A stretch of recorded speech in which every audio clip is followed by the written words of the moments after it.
আসসালামাইকুম। আমি হচ্ছে শিমু।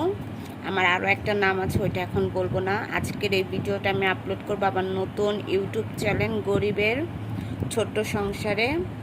এখানে হচ্ছে আমি আমার প্রতিদিনের যে টুকিটাকি কাজ বা হচ্ছে সংসারের যে কাজ, গরিবের সংসার বলার কারণ কি সেটা আপনাদের সাথে শেয়ার করবো। আর আজকের ভিডিওটা হচ্ছে এই যে আমার টুনটুনি পাখি, সে হচ্ছে তার বয়স 4.5 বছর, এই প্রথম সে হচ্ছে কাপ নুডলস খাচ্ছে। তো সেটা আপনাদের সাথে শেয়ার করলাম। প্রথমবারের মতো আমার ছেলে কাপ নুডলস খাচ্ছে।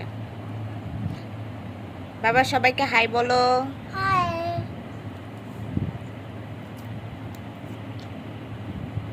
তো হচ্ছে আমার এই গরিবের সংসারে আপনারা সবাই আমার পাশে থাকবেন। কেন গরিবের সংসার বলার কারণ সেটা আপনারা আমার অন্য অন্য ভিডিওতে জানতে পারবেন। যেহেতু এটা আজকে একদম নতুন ভিডিও আপলোড করব, তাই শর্টকাট করে আপলোড করছি। বাবা তুমি ভালো আছো? তোমার দাঁতের ব্যথা কমেছে? নুডলসটা খেতে কেমন? মজা। মজা। আজকে এই পর্যন্তই। আমার নতুন চ্যানেলটা যারা যারা দেখছেন অবশ্যই সাবস্ক্রাইব করে দিবেন আর পাশে থাকবেন। আল্লাহ হাফেজ।